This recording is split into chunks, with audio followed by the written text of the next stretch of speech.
Hoje nós temos uma palavra específica e muito necessária e apropriada, como todo domingo, e daqui a pouco nós vamos começar a abordá-la, porque vai haver uma pequena diferença hoje em nossa reflexão e na forma de abordar a palavra de Deus, pelo fato de que não vamos fazer uma leitura de um texto, uma leitura inicial, nós vamos recitá-lo juntos, eu daqui e vocês daí, porque é um texto que toda a cristandade conhece de cor, não há quem não saiba, não há quem se entenda cristão que não conheça, que não saiba, com pequenas formulações diferenciadas. Católicos usam no plural, nós evangélicos usamos no singular, na segunda pessoa do singular, nas referências a Deus, mas é o mesmo texto e é a mesma mensagem. Nosso propósito hoje é uma meditação específica em cima da oração do Pai Nosso. É por demais importante nos determos nesses poucos minutos que temos, e eu digo poucos com bastante propriedade, porque afinal de contas um texto com uma riqueza desse tamanho e que marca de forma padronizada a confissão cristã no mundo, para ser usado e trabalhado e pensado em tão curtos minutos, é quase um desperdício, mas na verdade nós temos de respeitar esses limites e procurar ser o mais objetivo possível, e é o meu propósito. O nosso propósito específico hoje, ao pensarmos no Pai Nosso, é considerarmos o Pai Nosso como uma escada. Nós vamos pensar na oração do Pai Nosso, que tem outros nomes, não é? Os católicos chamam de Padre Nosso, a grande maioria dos evangélicos de a oração do Senhor, e eu penso particularmente que a oração do Senhor, na verdade, é João capítulo 17, e aí um bom número de outros chamam de oração dominical, onde eu não concordo, me perdoem colocar desse jeito, porque isso transforma o Pai Nosso numa reza e está longe de ser o que Jesus pretendeu com o Pai Nosso. Jesus nos ensinou uma consciência de oração e de aproximação de Deus. É uma oração padrão, tem sua validade se você a repete, desde que ela não seja repetitiva, porque o texto que nós a temos completa como ela é Mateus capítulo 6, se você não sabe de cor pode abrir, versículos 9 a 13. Se você for ao seu texto aí de Mateus 6, você vai ver no versículo 7, Jesus dizendo uma coisa que anula essa formulação que damos ao Pai Nosso de torná-lo repetitivo, quando ele diz assim: quando orarem, versículo 7 de Mateus 6, quando orarem, não fiquem sempre repetindo a mesma coisa como fazem os pagãos. Eles pensam que por muito falarem serão ouvidos. Já pensou se 2 versículos depois Jesus ensina uma oração para a gente ficar usando de forma repetitiva, ele estaria se contradizendo. Nós sabemos que esta não é a proposta. Mas porque existe a oração do Pai Nosso? Ora, nós sabemos bem, está registrado em Lucas e também aqui em Mateus, em Lucas com um pouco mais de ênfase, embora o texto padrão, o texto da oração mais completa, seja o que está registrado aqui em Mateus capítulo 6, Jesus ensinou esta oração porque eles pediram, os discípulos, exatamente isso. Senhor, ensina-nos a orar.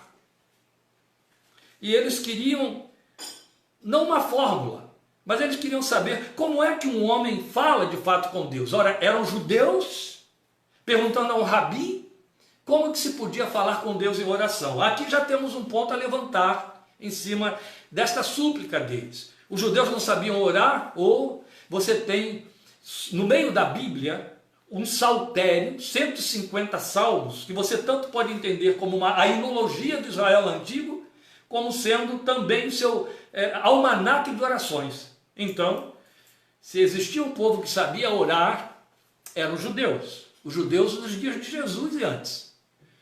Então, qual a razão para os discípulos dizerem, ensina-nos a orar? Eu acho que a razão estava no fato de que eles viam o Filho de Deus orar de uma forma incomum e com o investimento de um tempo também incomum, e eles queriam orar daquele jeito. E aí Jesus nos traz a oração que passamos a chamar de Pai Nosso, e que algumas pessoas pensaram então que era uma fórmula para ser decorada e repetida. Opa, vamos lembrar o versículo 7, não usem de repetições. Então não é isso. Se não é isso, há o espírito da oração, o espírito do Pai Nosso. O que o Senhor veio ensinar, na verdade, é a maneira como nos aproximamos de Deus. E na meditação de hoje eu dei esse título: a escada do Pai Nosso. Vou explicar por quê.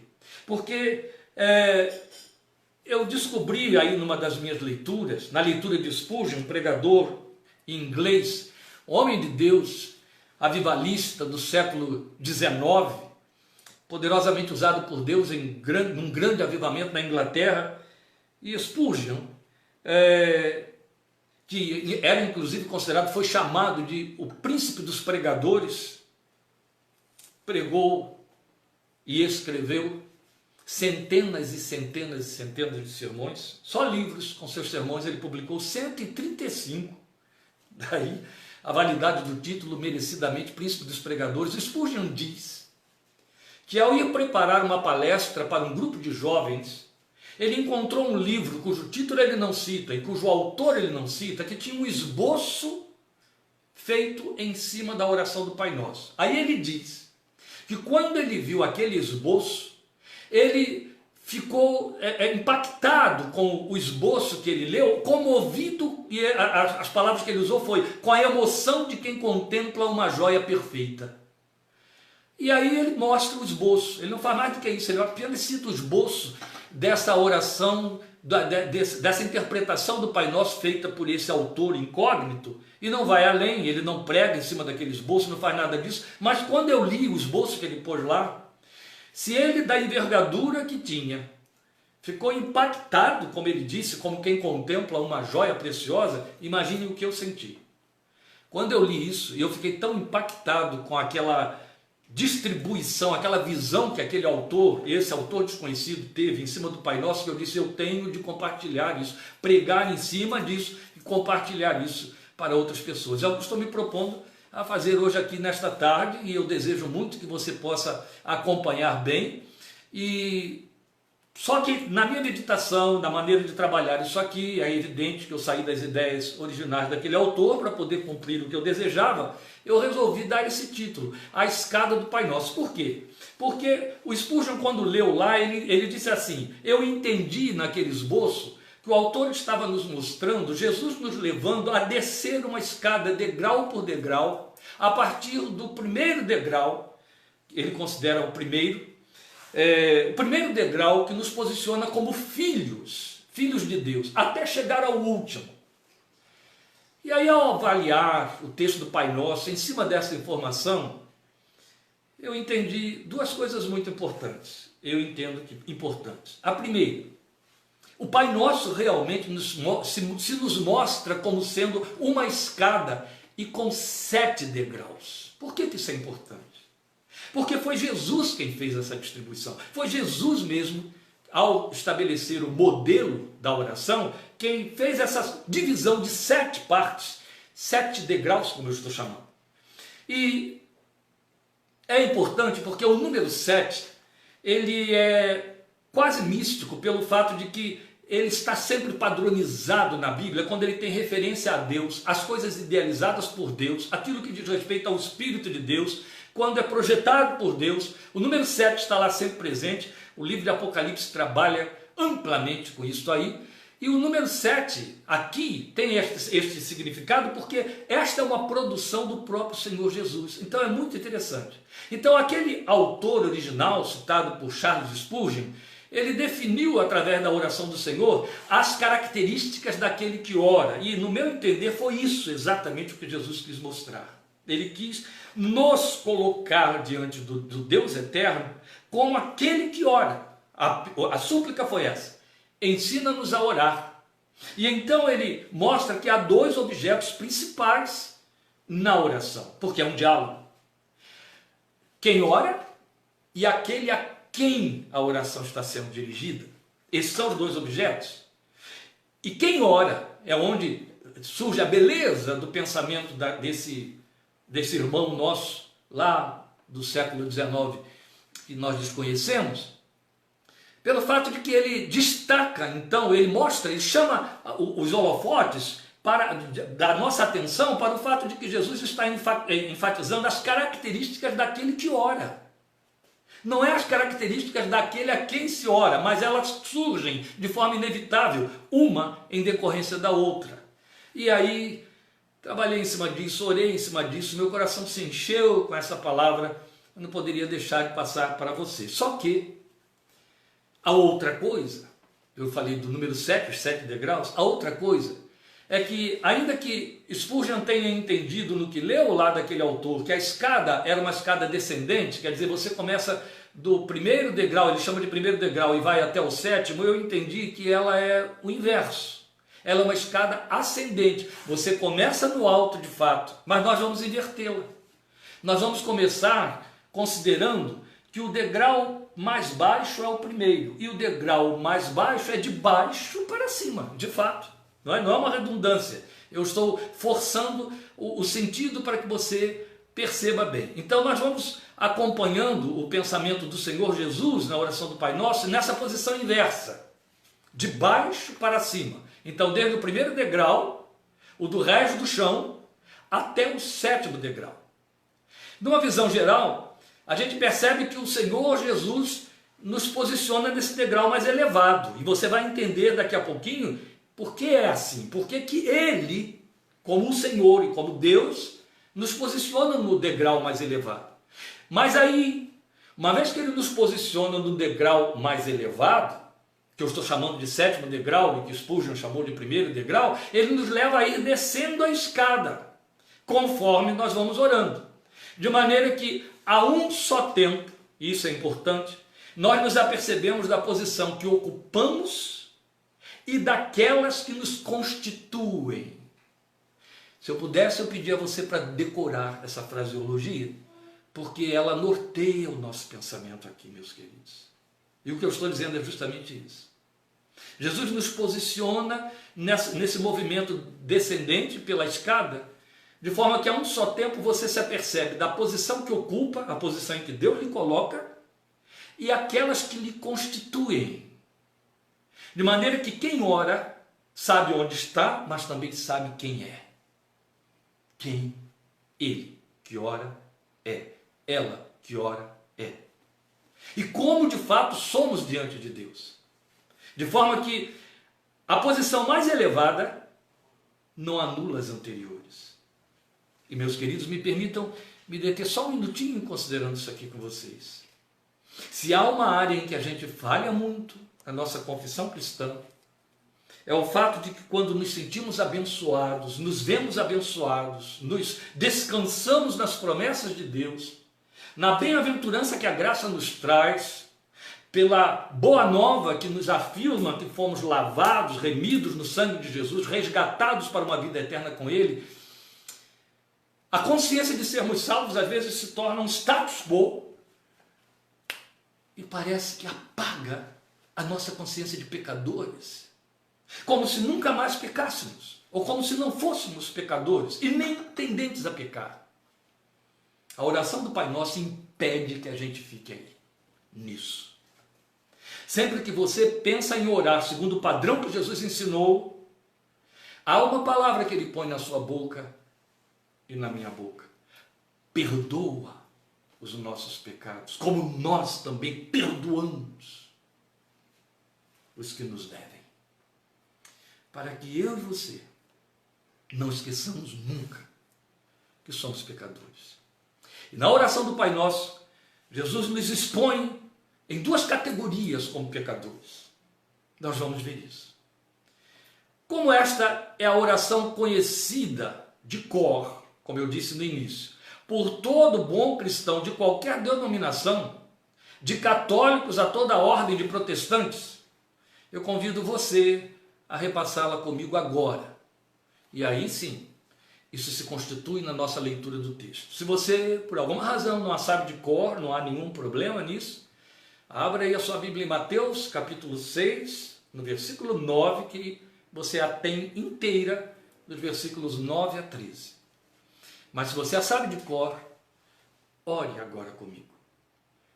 Pai nosso que estás nos céus, santificado seja o teu nome. Venha o teu reino. Seja feita a tua vontade, assim na terra como no céu. O pão nosso de cada dia, dá-nos hoje. E perdoa as nossas dívidas, assim como nós perdoamos aos nossos devedores. e não nos deixes cair em tentação, mas livra-nos do mal, porque teu é o reino, o poder e a glória para sempre. Amém. Assim oramos. Me acompanhe. Como filho que tem acesso ao Pai, como súdito dentro desse filho com acesso ao rei, como servo que constitui esse súdito com acesso ao Senhor, como mendigo que esse servo é diante do seu provedor, então ele desprovido, daí mendigo. Como pecador penitente que está nesse mendigo diante de seu redentor, e como o pecador fraco e perecível, decaído diante do seu auxiliador. E por último, que no nosso caso é a primeira posição, como a criatura esvaziada de tudo, que se apequena diante do imenso poder do Deus Criador, destituída da glória dele, a qual ela contempla ao longe. Dê um espaço para o imaginário da sua fé. E pense comigo nessa escala.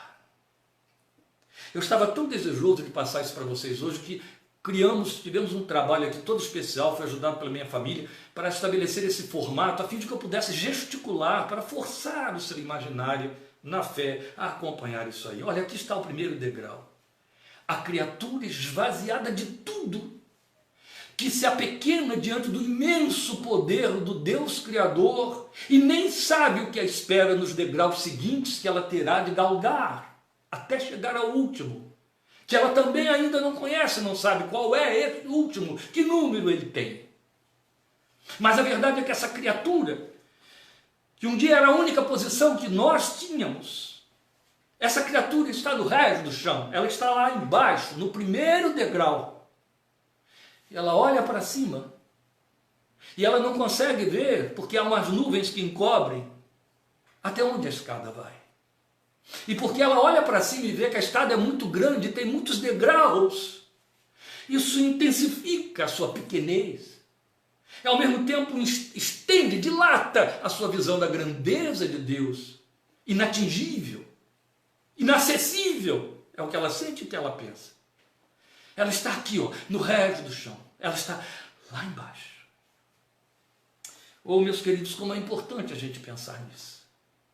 Esta era a nossa posição antes de acharmos Jesus, e esta é a posição de nossos amigos, nossos parentes, nossos vizinhos, mãe, pai, tio, esposo, cônjuge, filhos, que ainda não galgaram essa escada. E eu não preciso dizer isso, você sabe muito bem, não é dizendo a eles, ensinando a eles a fazer a oração do Pai Nosso que eles vão galgar a escada. Não é por aí, não é? Nem o Filho de Deus pretendeu tal coisa. Mas essa caminhada descendente, ó, de cima para baixo, ela pode ser feita nesta oração para nos lembrar que sempre podemos subir por essa escada. Entende? Mesmo você que já está lá no último degrau, sempre poderá subir por essa escada a cada vez que nós nos sentirmos próximos ao último degrau. Isso nos acontece sempre, pode acontecer todo dia. E é bom que a gente sinta quando acontecer, é bom que a gente perceba quando acontecer. O problema é quando você desce a posição do último degrau e pensa que está no sétimo o tempo todo. Aí fica ruim. E o número não poderia ser diferente desse então. 7 degraus, porque foi uma divisão feita pelo Filho de Deus. Vamos subi-los um a um. Vamos começar pelo primeiro, esse que eu estou chamando de do resto do chão, aquele que eu acabei de citar agora aqui quando eu fiz esse escalonamento. Então o primeiro degrau é o degrau da criatura destituída da glória de Deus, exatamente conforme Romanos 3:23 preconiza, porque todos pecaram e destituídos estão da glória de Deus. Não passam de fruto da criação. E aí já é uma coisa extraordinária. Porque quando Deus nos criou como seres racionais, seres com vontade moral, seres com capacidade e poder de decidir, o que não aconteceu com as outras criaturas. E o simples fato de eu e você termos sido chamados à existência é o maior fenômeno de que podemos pensar. A mais extraordinária bênção da existência é eu e você vivermos. Termos sido chamados à vida, termos sido introduzidos na história, colocados nela, pela vontade do Deus eterno que criou todas as coisas e nos incluiu nessa criação. E nos criou, e à luz de Efésios 2:10, fomos criados como uma manufatura de Deus, pensados individualmente. Somos tão indivíduos que não dá para pensar em nós de forma coletiva. Eu não estou dizendo que há pessoas melhores ou piores e que somos diferentes de todos. Não. Estamos falando de uma característica, de uma individualidade que só fala da diversidade rica, da sabedoria e soberania de Deus. Mas o fato é que, voltemos a este ponto, no primeiro degrau nós somos apenas isso. Essa criatura destituída da glória de Deus, que se vê vazia dessa glória, mas reconhece que esse Deus tem poder e um reino. E então nós dizemos, porque teu é o reino, o poder e a glória para sempre. Amém. Eu disse a vocês que iríamos na posição inversa da escada, não é isso? Pelo primeiro degrau. Olha só, ela está cá embaixo. E ela tem esta visão de que a esse Deus pertence o reino, o poder e a glória para sempre. Amém. Ah, como isso mexeu com o meu coração.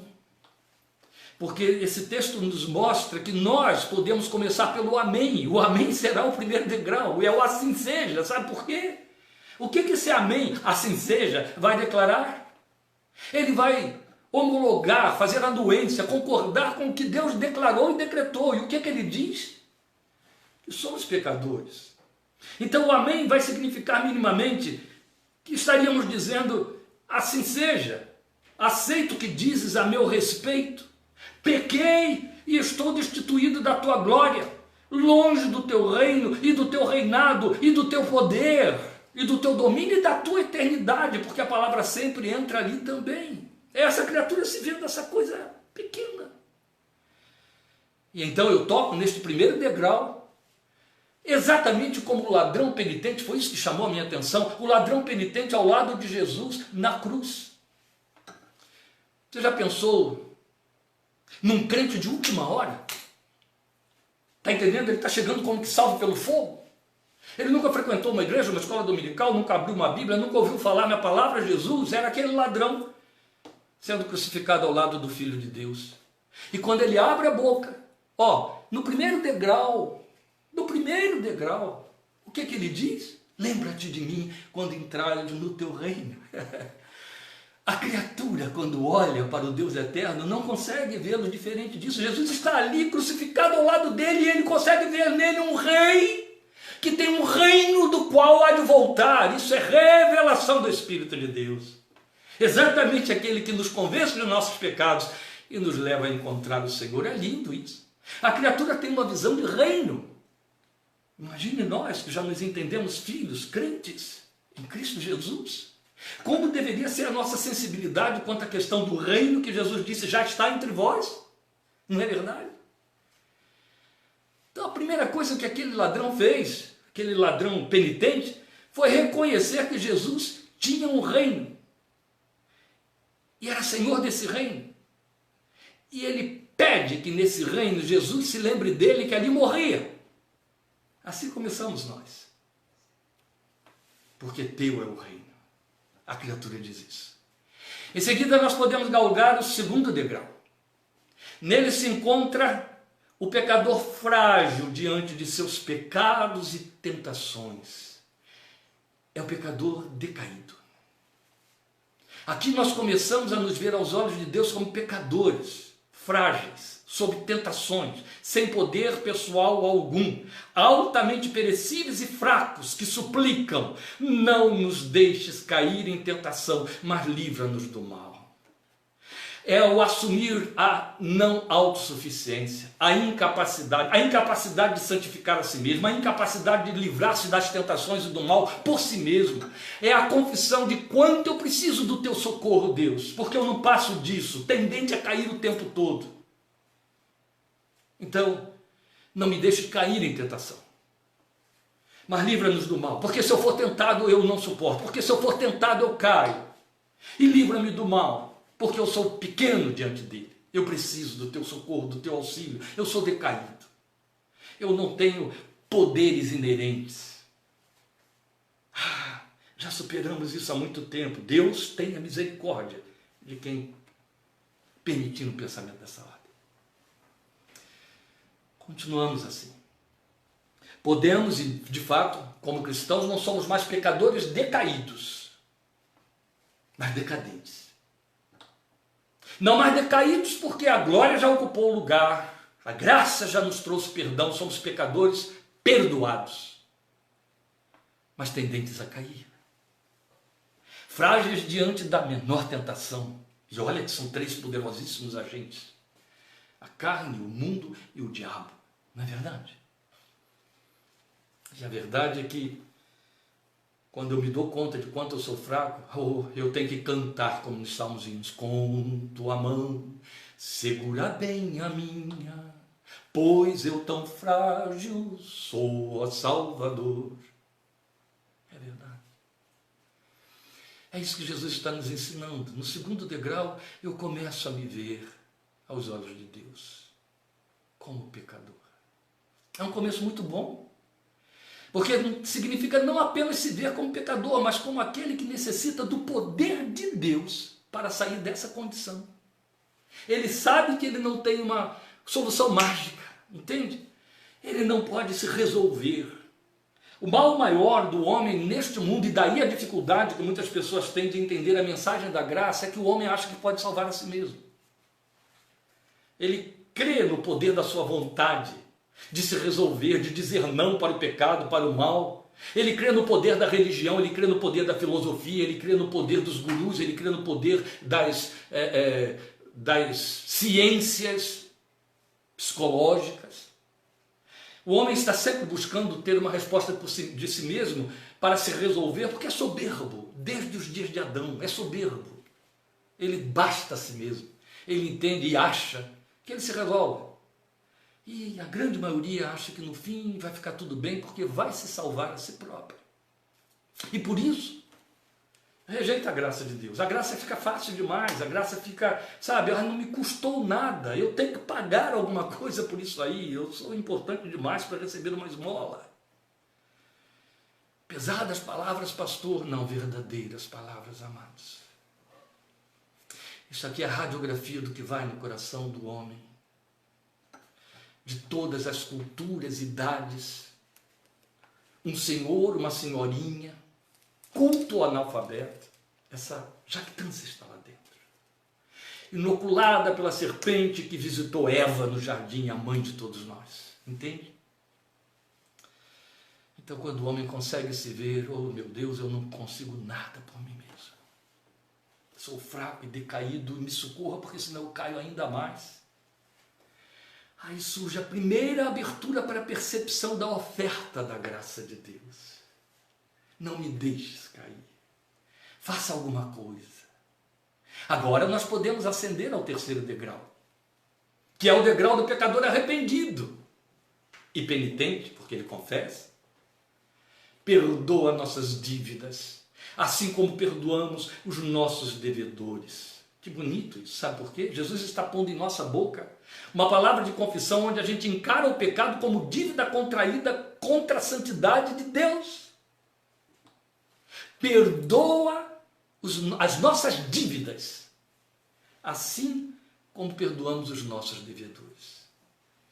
À primeira vista parece que lá no 2º degrau ficou a ideia do pecado, e aqui é dívida. Não, Jesus apenas dilatou mais o conceito, quando ele transformou o pecado em dívida contraída contra a santidade de Deus, e a gente tem de pedir perdão, porque este é outro ponto. Não há nada, está escrito nos Salmos, está escrito em toda a revelação da palavra de Deus, não há nada que eu possa oferecer em resgate da minha culpa contraída contra a santidade de Deus, a não ser o sangue de Jesus, o seu sacrifício substitutivo no meu lugar, como o Cordeiro de Deus que tira o pecado do mundo. Aleluia. Deus se encarregou de fazer isso. Entende? Uma vez o salmista fez essa pergunta: que darei eu ao Senhor? Outra vez ele perguntou também: o Senhor vai se satisfazer com animais, o sangue de animais do campo?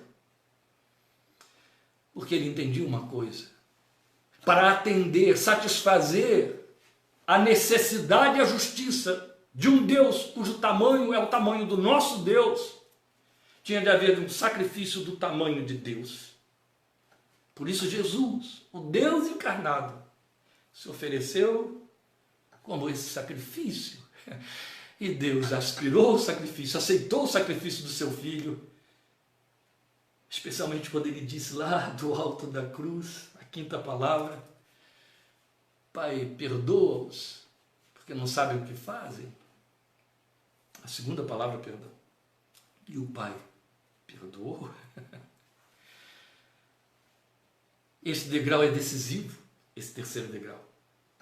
Ou eu me reconheço pecador, confesso e busco perdão para avançar e me igualo a todos os outros como tão pecadores quanto eu.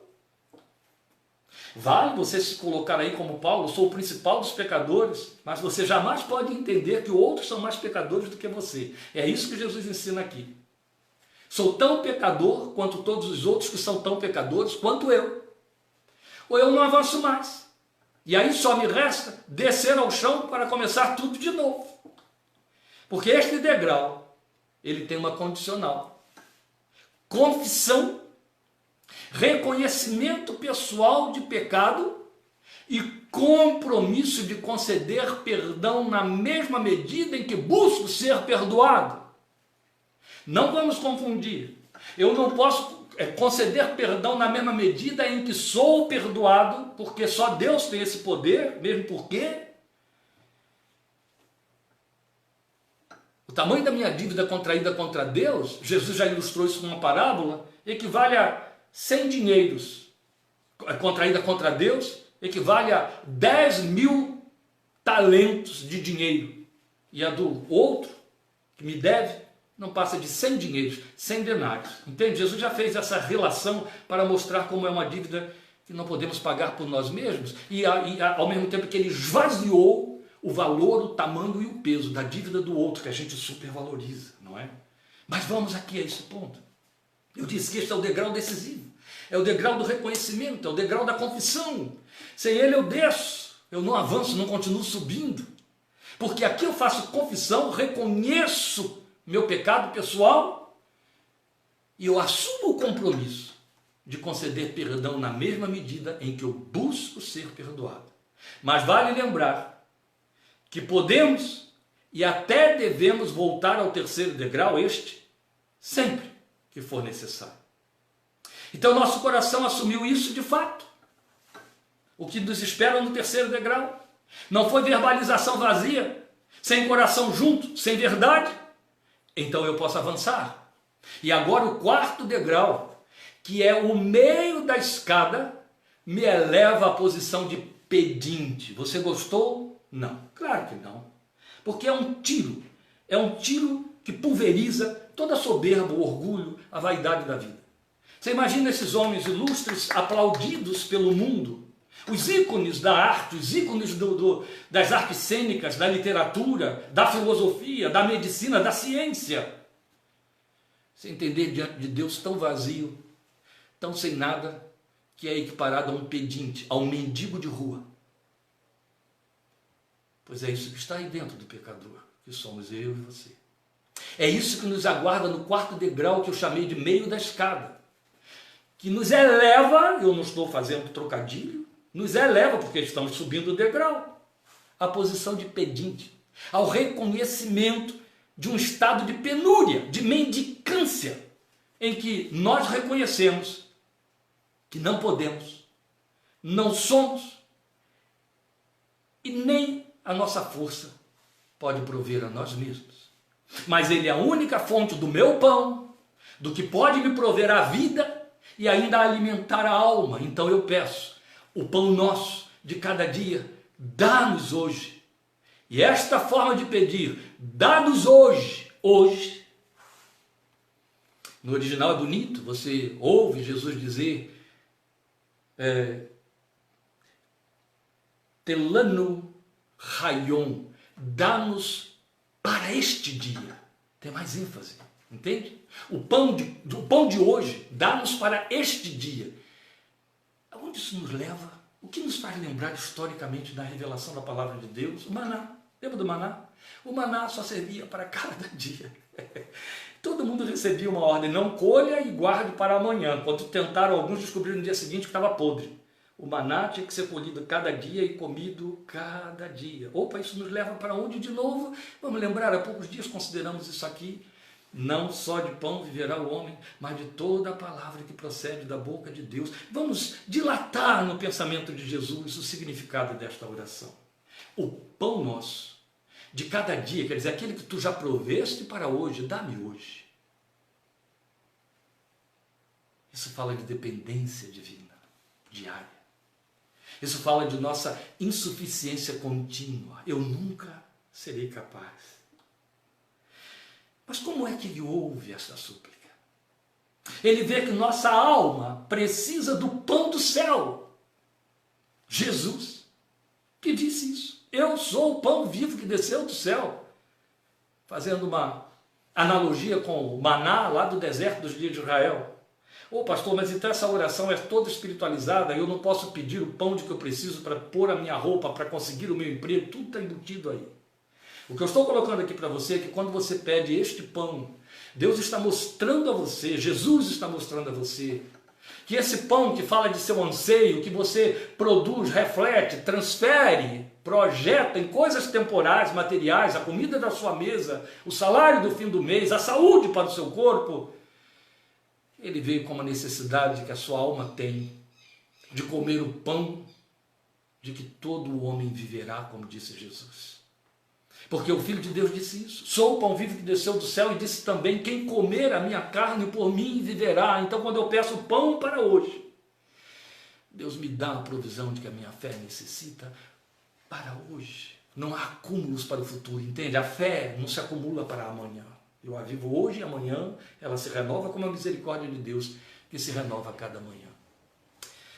E eu vou abusando aqui da sua paciência, porque eu ainda tenho mais chão, mas eu acho que tá bom, tá? Vamos tocando aí. Eu estava muito ansioso para passar isso para você, e eu acho que você vai querer ouvir, continuar ouvindo, em nome de Jesus. Então, Deus nos alimenta com Jesus, seu Filho. Até o meio da escada, nada temos a oferecer. Não há nada em nós. Já estamos no meio da escada. Você ouviu o que eu disse? Até chegar ao meio da escada, eu não tenho nada para oferecer. Só posso pedir. Então me deixe cair em tentação. Não foi isso? Teu é o reino, teu é o poder, guarda-me do mal. Perdoa os meus pecados. Dá-me o pão. Mas a partir daqui, providos do pão, nós começamos a ter participação. Quero abusar um pouquinho da sua paciência para suportar analogias. Mas você concorda comigo que quando Jesus disse: quem comer da minha carne viverá por mim, ele está falando de natureza. Você come do pão e você adquire a natureza dele. Isso já lhe capacita a ter participação nessa economia divina. Então, começamos a ter participação, a querer participar da vida de Deus e com Deus. Então galgamos o 5º degrau e pedimos: seja feita a tua vontade, assim na terra como no céu. Que traduz uma entrega muito significativa. Quero ser teu servo, quero te servir, fazer tua vontade. O servo não cumpre sua própria vontade. Você percebe como agora você começa a participar? Agora você tem algo a oferecer. Sim, você o vê como Senhor. E imediatamente se submete, se sujeita, querendo ser o quê? Servo. Então, olha onde já chegamos. Glória a Deus. Mas antes nos alimentamos de Jesus. Por isso foi possível chegar aqui ao 5º degrau. E aí nossos olhos se abrem mais. Começam a se abrir. E então temos visão aproximada da sua realeza e seu reino. Quando eu digo aproximado, não estou dizendo que é uma visão pálida, eu estou dizendo que você está mais próximo de ver, para ver, com mais possibilidade de ver o reino e a realeza de Deus, porque podemos então pisar no 6º degrau e dizer: venha o teu reino. É a visão de súdito. Daquele que, por ser servo, aprendeu a estar sujeito e a estar comprometido. Que o vê como o rei e que deseja envolver-se na manifestação desse reino. Isso aqui é importante. Parece que as duas coisas se misturam de maneira nenhuma. Não sei que rainha Spurgeon, quando pensou isso aí, que ele trabalhou essa questão aí do súdito, do servo, em que rainha ele pensou, a que rainha se referiu, porque estamos falando aí do meados do século XIX, mas ele diz assim: é fácil para nós, para os ingleses era, e ainda deve ser hoje, entender essa diferença entre ser servo e súdito. Ele diz: a rainha tem milhões de súditos, mas poucos servos. Dentre esses milhões de súditos, poucos são servos, poucos são os que servem a rainha, poucos são os que trabalham no palácio. Para eles é fácil entender, mas agora você já entende também. Você é servo porque serve. Mas agora, e a posição está invertida aqui diante daquela colocação de Spurgeon, você quer ser súdito. Você quer ter participação nesse reino, quer dilatar o reino, quer estar sujeito, quer ser adjunto, entende? Quer estar atuante com respeito ao reino, comprometido com o reino, por isso que você diz: venha o teu reino. É a visão daquele que, por ser servo, quer estar comprometido e o vê como rei. Então aqui já estamos rendidos, já estamos aproximados, porque estamos no penúltimo degrau antes do topo da aproximação maior. Aqui nós estamos nos oferecendo, além de servos, a irmos a cumplicidade. Aqueles que assumem as responsabilidades de reino, que têm de transferir o reino, dilatar o reino, falar sobre o reino, respirar o reino, ter visão do reino, conformação com o reino. Entende? Isso é muito importante. E há uma outra coisa belíssima a considerar aqui, eu acho muito bela, é que nós viemos até aqui como servos. Mas também ouvimos Jesus nos dizer em João 15:15, já não os chamarei servos, e sim amigos. Percebe por que é o sexto degrau? Por que você já está tão próximo do topo? Porque você se colocou no quinto degrau como servo, e agora quando você chega à posição de súdito, ele diz: amigo, sócio, participante comigo. Já não te chamarei de servo, mas de amigo, porque o servo não sabe o que faz o seu senhor, mas o filho, o amigo, sabe. O servo não fica para sempre em casa, o filho fica. E aqui entramos como súdito que tem essa participação, que conhece os segredos. E aí vale lembrar o Salmo 25:14. Os segredos do Senhor são para aqueles que o temem, aos quais Ele dará a conhecer a sua aliança. Bendito é o seu nome. E aí tudo começa a mudar muito. De fato, amigos de Jesus. Porque por conta dele, que é o pão de Deus, do qual já nos alimentamos, nós adquirimos participação na sua natureza. Podemos adentrar ao palácio. Percebe a diferença entre servo e súdito? O súdito pode ser um cortesão. Então Deus nos alça ao sétimo e mais elevado degrau, porque nos constitui filhos, que então podem com liberdade invocá-lo como Pai, dizendo: Pai nosso. Você prestou atenção numa colocação que acabei de fazer? Então Deus, foi o que eu disse, nos alça ao sétimo e mais elevado degrau. Creio que você veio muito atentamente acompanhando essa escalada. Eu disse que até o terceiro degrau, até o quarto degrau, não é? Eu não tenho nada a oferecer. Eu só peço. Mas eu vou subindo. Sou eu que estou subindo. Quando eu chego no quinto degrau, aí eu começo a oferecer alguma coisa, porque já comi o pão no quarto degrau. Aí eu começo a oferecer servo, depois súdito. E agora eu vou me oferecer como filho. Opa, fora. Está errado. Esta posição, você não tem poder e capacidade de assumir. Você pode até desejá-la, mas ou Deus já faz, ou isso nunca vai acontecer. É dele que vem. Procede dele. É o degrau do filho. E quando nele chega, sabe que tem em Deus seu Pai celeste. Tudo mais está embutido ali. Ele é o rei, ele é o senhor, ele é o provedor, ele é o resgatador, mas como pai. Você entende disso. Se você é um pai de família, se você é uma mãe de família, você entende disso. Você sabe que o pai, com respeito ao filho, ele é o senhor da casa, ele é o controlador de todas as coisas, é o administrador, ele é o rei. Mas ele é o provedor. Ele é aquele que corrige, que perdoa, que muda tudo, né? Muito interessante. Eu quero chamar a sua atenção para esse fato, porque a Bíblia diz isso, em João 1,12. Lembramos isso alguns dias atrás. Mas a todos quantos receberam, deu-lhes Deus o poder de serem chamados ou feitos filhos de Deus. É só Deus que nos constitui filhos. Só Ele tem esse poder de pôr em nós o Espírito do seu Filho e nos dar esse lugar de filhos que Israel nunca conseguiu alcançar na sua confissão, na sua experiência religiosa. Israel, quando se via como filho de Deus, quando se via como Deus como Pai, pensava em termos de nação, coletividade.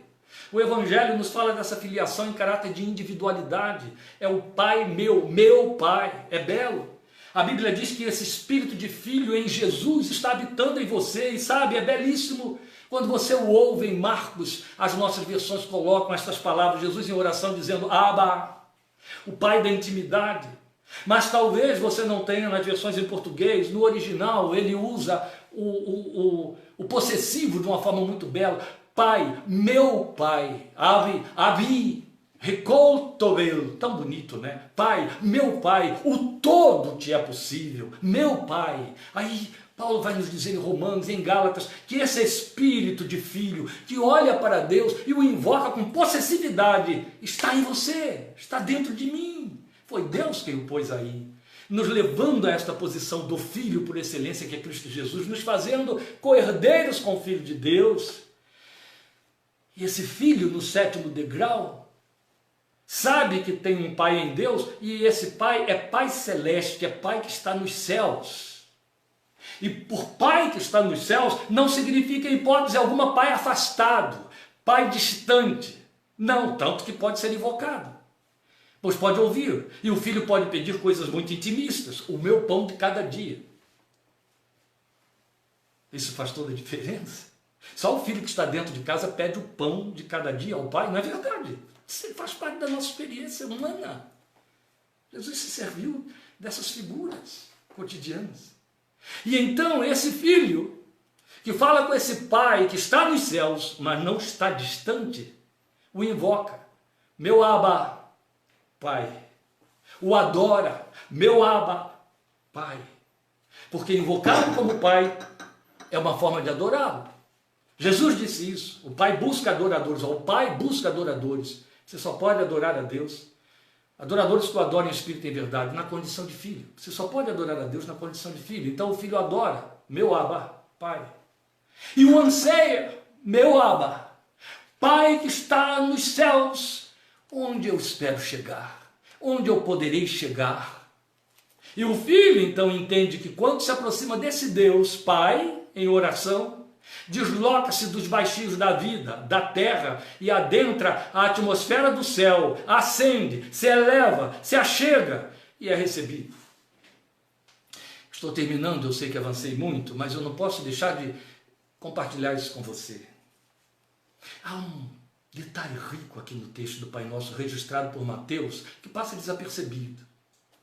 Eu vou à leitura. Se você está com sua Bíblia aí, me acompanhe, por favor. Mateus 6:9. O 7º degrau é aquele em que a gente ora dizendo assim, Pai nosso que estás nos céus. Tá certo? Agora, observe a oração que é feita no 5º degrau, a oração do servo. Venha o teu reino, seja feita a tua vontade assim na terra como no céu. Qual é a diferença? Quando eu invoco o Pai, eu digo meu Pai que está nos céus. Isso está no plural. Quando eu quero que a vontade dele seja feita na minha vida e na terra, eu digo que seja feita na terra como é feita no céu. Isso está no singular. Por que essa diferença? Porque quando eu digo meu Pai que está nos céus, eu estou falando daqueles céus que envolvem o lugar da morada de Deus e todo o espaço expandido que ele preenche como onipresente. O cosmos, o espaço sideral. Ele é o Pai que preenche tudo e a casa de muitas habitação, ou a casa de muitas habitações, como Jesus falou. Mas quando eu quero que a vontade dele, eu peço que eu me posiciono como servo, que a vontade dele seja feita na terra, que ela seja feita como no céu. Agora estou me referindo ao lugar que Deus ocupa junto de seus anjos, que são seus primeiros servos e que o servem incondicionalmente. Essas pequenas diferenças são de uma riqueza extraordinária, que não podem passar desapercebidas. Então nós sabemos que esse filho ora e se compromete. É na condição de filhos que nós começamos a orar dizendo: Pai nosso que estás nos céus, santificado seja teu nome. Então é importante observar que parte de nós nos oferecermos como servos e súditos, mas ele nos faz filhos, e a primeira marca de um filho é herdar o nome de seu pai e se saber comprometido com esse nome. Daí, santificado seja o teu nome, porque ele é o Deus 3 vezes santo, a Bíblia diz. Então, no 7º degrau, nós sabemos que somos filhos de um Deus que é santo, por isso está nos céus. Esta é a razão, não é para estar distante, é para estar elevado. E assim nós nos comprometemos a honrar a santidade de seu nome, pelo qual passamos a ser conhecidos. Porque eu e você temos o nome de Deus por sobrenome, por causa da obra de Cristo Jesus na cruz do Calvário. Quando somos filhos, somos Maria de Deus, João de Deus, Kleber de Deus, Luiz de Deus, Isabel de Deus, entende? Ele se constitui nosso sobrenome. No mínimo, homem de Deus, mulher de Deus, glória ao seu nome. O que aprendemos na oração do Senhor é que esse filho em que ele nos tornou a um só tempo é filho, é súdito. Não estou falando de fases, estou falando de toda uma conjuntura. Então, a um só tempo esse filho, é súdito, é servo, é um mendigo faminto de pão que nunca está saciado, mas tem contínua fome de Deus e de sua palavra. Também é um pecador arrependido, é um pecador fraco e decaído, e é uma criatura chamada à existência pelo Deus que a sonhou desde os dias da eternidade. Louvado seja seu santo e bendito nome. Aleluia. Eu vou pedir agora, neste momento, que a Lília, que vai estar sendo auxiliada pelo Léo, a pandemia tem ajudado a gente a fazer algumas descobertas, alguns segredinhos. Por exemplo, o Léo hoje vai tocar, acompanhando Lília, num cântico que é um dos cânticos que Deus deu a ela. Deus tem dado cânticos a Lília nesses últimos 20 anos. E eu pedir a ela que ela fizesse o fechamento da nossa mensagem hoje com esse cântico que fala de Pai, que expressa tudo isso que dissemos aqui. E Deus deu a ela já um bom número de anos e que está próprio para concluir a nossa meditação agora. E você pode acompanhar aí e nos veremos em nome de Jesus de novo no próximo domingo. Deus te abençoe.